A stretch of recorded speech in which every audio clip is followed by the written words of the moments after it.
Year 2026 में जितना ज़रूरी बॉक्स ऑफिस पर बड़े नंबर डिलीवर करना है, उतना ही ज़रूरी है आज की तारीख में ऑडियंस के बीच खुद को रेलेवेंट बनाए रखना। ऐसी स्क्रिप्ट सेलेक्ट करना जो न्यू जेनजी जनरेशन को अट्रैक्ट करे, साथ ही साथ उसमें कुछ नया भी देखने को मिले। और इस चीज़ में तमिल एक्टर विशाल हमेशा से आगे रहे हैं। शायद यही वजह रही कि आज जहां most of the tier 2 stars एक मेजर डाउनफॉल फेस कर रहे हैं, वहां तब भी तमिल एक्टर विशाल ने एक रिस्पेक्टिव पोजीशन होल्ड करके रखी है, वो भी विद वेरी मिनिमल रिलीजेस।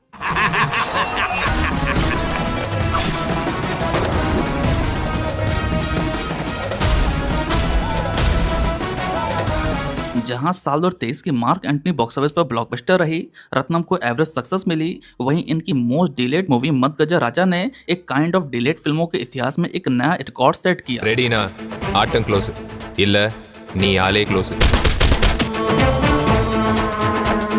बहरहाल 2026 में विशाल की अपकमिंग रिलीजेस और भी पावरफुल हैं, साथ ही साथ इनके नेक्स्ट प्रोजेक्ट में एक काइंड ऑफ पोटेंशियल नजर आ रहा है। दोस्तों, आज हम अपने इस वीडियो में विशाल के अपकमिंग लाइनअप पर चर्चा करेंगे ही, साथ ही साथ बात होगी विशाल के कोर कॉन्फिडेंट की, जो कि इनका अपनी फिल्मों के प्रति हमेशा से रहा है। विशाल का अपने सब्जेक्ट पर इतना स्ट्रांग बिलीव रहा है कि विजय और अजीत जैसे एक्टर्स से भी क्लैश करने में पीछे नहीं हटे। बहरहाल बात करेंगे कि इनका नेक्स्ट बड़ा क्लैश किस एक्टर के साथ होने वाला है, साथ ही साथ चर्चा करेंगे कि इन फिल्मों का बॉक्स ऑफिस कितना हो सकता है। तो नमस्कार, स्वागत है आपका हमारे चैनल फिल्मी वाणी पर।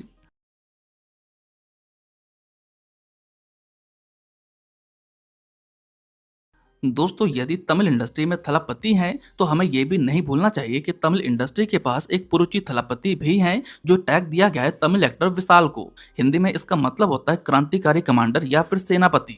बहुत ही कम ऐसे एक्टर हैं जिन्हें इस तरह के टैग मिले हों, और मैं समझता हूँ इसके पीछे की दो बड़ी वजह रही हैं। पहली वजह है विशाल का स्टैंड लेने का नेचर। सही और गलत मुद्दों पर क्लियर स्टैंड लेना कहीं ना कहीं इनमें एक लीडरशिप वाली क्वालिटीज को शोकेस करता है।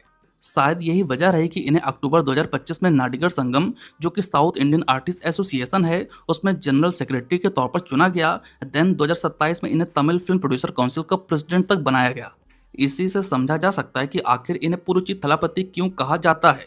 इसमें दूसरी बड़ी वजह यह रही कि विशाल कभी भी बड़े एक्टर्स के फेयर में नहीं आए। ऐसा कई बार हुआ जब विशाल की फिल्में ठीक उसी दिन पर रिलीज हुई जहां पर एक तरफ विजय और अजीत जैसे बड़े स्टार्स की फिल्में रिलीज हो रही थी। इसके बावजूद विशाल ने अपनी फिल्मों को पोस्टपोन नहीं किया, जबकि विशाल उस समय इंडस्ट्री में नए थे, उनका मार्केट भी उतना सॉलिड नहीं था। इसके बावजूद विशाल अजीत और थलापति विजय के साथ क्लैश करते हैं, एंड इंटरेस्टिंगली उस क्लैश में पूरी तरह से कामयाब भी साबित हुए।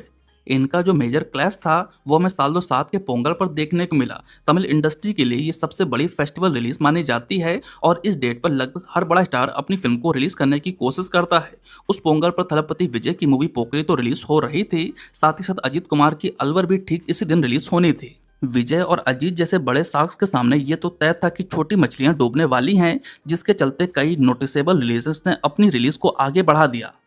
मगर विशाल ने बीइंग अ न्यू कमर अपनी फिफ्थ फिल्म थामरा बरानी का क्लैश इन फिल्मों से करा दिया, एंड ये तो ऑब्वियस था कि ट्रेड से लेकर डिस्ट्रीब्यूटर्स तक ने सबसे लीस्ट इंटरेस्ट इसी फिल्म के प्रति दिखाया। लेकिन एक्चुअल में ये फिल्म सरप्राइज कर जाती है, और डिस्ट्रीब्यूटर्स ने सबसे तगड़ा मुनाफा इसी फिल्म से कमाया। जहां पर डेफिनेटली थलापति विजय की मूवी पोकरी बॉक्स ऑफिस पर सक्सेसफुल रही थी, लेकिन थला अजीत कुमार की मूवी अलवर बुरी तरह से फ्लॉप के तौर पर टर्न आउट हुई। पोकरी के साथ साथ विशाल की मूवी 50 दिनों तक लगातार चलती रही और एक सक्सेसफुल वेंचर के तौर पर टर्न आउट हुई। इसी के बाद से इन्हें पुरुची थलापति कहा जाने लगा। बहरहाल अगेन पुरुची थलापति ने थलापति विजय के साथ क्लैश किया, और यह था साल 2014 में दिवाली का मौका। एक तरफ जहां विजय की मूवी कत्थी रिलीज हो रही थी, वहीं दूसरी तरफ तमिल एक्टर विशाल भी डायरेक्टर हरी के साथ अपनी सेकंड फिल्म पुजई लेकर तैयार थे। कत्थी तो ऑब्वियसली मैसिव ब्लॉकबस्टर रही, मगर विशाल की मूवी ने भी अपना ड्यू हासिल कर लिया। ऑल्दो दोनों ही क्लैश में भले ही विशाल ने विजय को बीट ना किया हो, मगर उन्होंने स्ट्रांगली होल्ड जरूर किया। That is why after Thalapathy इन्हें पुरुची थलापति कहा जाता है। फिलहाल आप सोच रहे होंगे कि आज हम विशाल के क्लैशेस पर इतनी चर्चा क्यों कर रहे हैं। दरअसल इसकी वजह है विशाल की अपकमिंग रिलीज मगुदम। ये विशाल का मोस्ट एंटिसिपेटेड प्रोजेक्ट है, जो कि 15 अगस्त के वीकेंड में रिलीज होने वाला है, जहां पर इस बार इस फिल्म का क्लैश हो गया सूर्या की upcoming movie Vishwanath and sons से। दोस्तों, करप्पू की ब्लॉकबस्टर सक्सेस के बाद सूर्या का मार्केट पूरी तरह से रिवाइव हो चुका है, इसलिए जाहिर तौर पर ट्रेड से लेकर डिस्ट्रीब्यूटर्स की पहली चॉइस सूर्या एक्स बैक की अंतुरी का प्रोजेक्ट ही रहने वाला है। मगर विशाल की मूवी मकदम को भी अंडरस्टिमेट बिल्कुल भी नहीं किया जा सकता। एक तो फिल्म का टाइटल एम है जो विशाल के लिए काफी लकी रहा है, प्लस फिल्म भी काफी इंटरेस्टिंग नजर आ रही है। दोस्तों इस फिल्म में विशाल के आपको 3 डिफरेंट अवतार देखने को मिलेंगे, जिसमें एक गैंगस्टर का रोल है, एक मेडिकल रिप्रेजेंटेटिव के तौर पर आपको विशाल देखने को मिलेंगे, साथ ही साथ एक इलिया के फैन बॉय के तौर पर इन्होंने किरदार प्ले किया है। विशाल का कहना है कि इन तीनों ही रोल्स को प्ले करना उनके लिए काफी चैलेंजिंग था, मगर खुशी इस बात की है कि इरम्बू थिराई की तरह इस बार भी आपको कुछ सिमिलर प्लस शॉकिंग चीजें जानने को मिलेंगी। दोस्तों पोस्ट मार्क एंटनी विशाल का मार्केट अच्छा रहा है, ऐसे में इस फिल्म के चलने की भी प्रोबेबिलिटी बढ़ जाती है। इस फिल्म के साथ भी अगेन मार्क एंटनी वाली वाइब फील हो रही है, साथ ही साथ यहाँ एक काइंड ऑफ यूनिक कॉन्सेप्ट हमें नजर आ रहा है।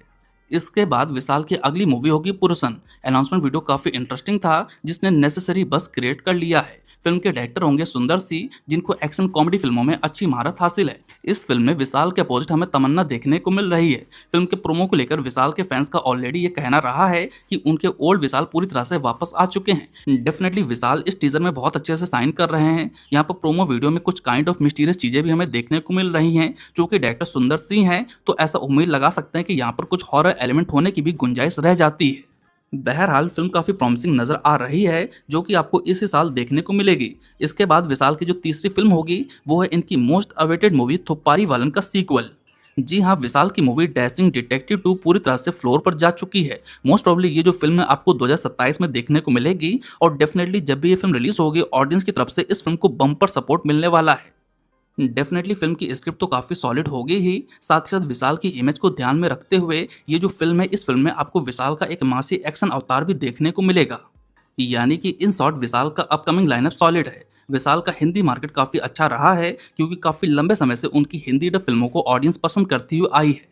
विशाल को हम हिंदी ऑडियंस ने हमेशा एक एक्शन स्टार के तौर पर ही जाना है, एंड ट्रूली उनके ऊपर एक्शन पूरी तरह से जचता भी है। कहीं ना कहीं विशाल एक्शन करते हुए पूरी तरह से जस्टिफाइंग लगते हैं। उनकी जो बॉडी लैंग्वेज कमाल की है, कदकाठी बेहतरीन है। साथ ही साथ जब विशाल एक्शन करते हुए नजर आते हैं तो भाई साहब कहीं ना कहीं मजा तो जरूर आती है, और ये एक्शन फैक्टर ही है जिसके चलते विशाल उस टाइम पीरियड में उन्होंने खुद को एस्टेब्लिश किया जिस समय थलपति विजय, थला अजीत कुमार, सूर्या, विक्रम और रजनीकांत की एक्शन फिल्मों के अलावा किसी दूसरे एक्टर की एक्शन फिल्मों को ऑडियंस देखना भी पसंद नहीं कर रही थी। ऐसे में विशाल ने अपने एक्शन के दम पर ही एक सॉलिड फैन बेस बनाया, एंड डेफिनेटली इनके एक्शन में एक बात तो थी, तभी तो इतने बड़े बड़े लेजेंडरी मास हीरोज के बीच में इन्होंने खुद को एस्टेब्लिश किया। वैसे आपको विशाल का एक्शन कैसा लगता है, आप अपनी राय नीचे कमेंट सेक्शन में जरूर दीजिएगा। साथ ही साथ आपकी विशाल की फेवरेट फिल्म कौन सी है उसका नाम नीचे कमेंट सेक्शन में मेंशन करना बिल्कुल भी ना भूलें। बहरहाल यदि आपको हमारा ये वीडियो पसंद आया हो तो प्लीज़ लाइक करें, कमेंट करें और इस चैनल को सब्सक्राइब करें। आपका बहुत बहुत धन्यवाद।